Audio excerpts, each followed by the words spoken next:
I thank the gentleman from Florida for yielding. I urge my colleagues to defeat the previous question, allow an amendment to come forward so that we can debate having an independent commission on Russia's interference in our past election. The events over the past few weeks have demonstrated that there is a high cost, a cost that is too high to bear with regard to the White House and its ties with Russia. What is the cost exactly? What is the cost of alleged abuses and the president's firing of Sally Yates, the acting attorney general, and Director James Comey? What is the cost of the questions swirling around the president's ties to Russia? Well, the cost, clearly with the leaking that occurred in the Oval Office, is now our national security. The cost is our democracy has been left in ruins. It's a mess right now here in Washington. The cost is that this House is unable to bring forward legislation, to do anything to help people put food on their table, to seek to put a roof over their home, and to provide opportunity to their children. It's a high cost that we're paying right now for all of these questions. It's too much for us to bear. The best thing we can do is to charter an independent commission to take this outside of Congress so that they can follow the facts and the evidence and report back to the American people just exactly how were we so vulnerable this last election? What was our response?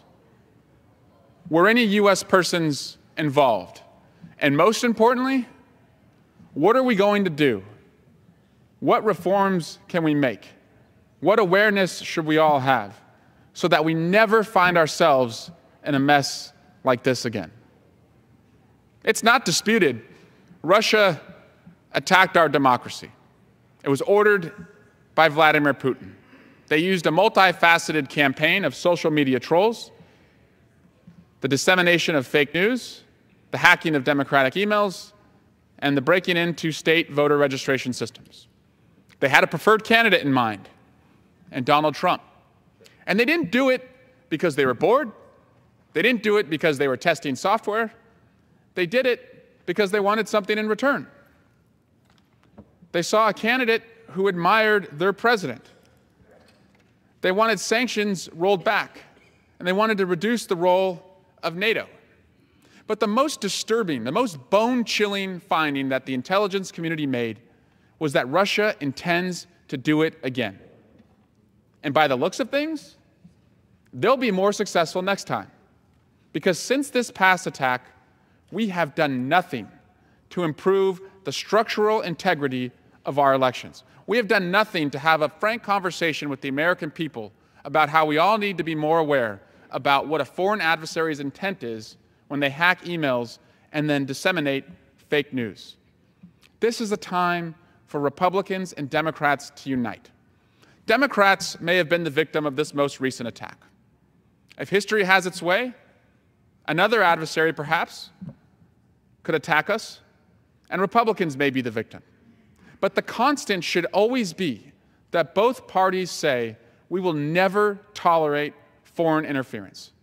The first step to doing that is to defeat this previous question, allow an amendment to take place so we can debate having an independent commission, a commission that would be bipartisan appointed, have a wide mandate to follow the evidence, explore all the facts, and then report to the American people recommendations so that this never happens again.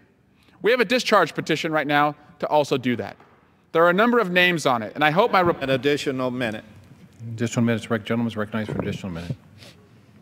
I saw how our country responded after the last serious attack that occurred on September 11th. Outside on the Capitol steps, Republicans and Democrats joined hands. They sang "God Bless America." But more importantly were the reforms that they undertook over the next few years to understand the vulnerability, to put policies in place to make sure we were never vulnerable again, and report to the American people what they had done. We have an opportunity again to unite. Our constituents are counting on us to show that unity, to wear the same uniform, and make sure that this democracy is still one we protect. And with that, I yield back.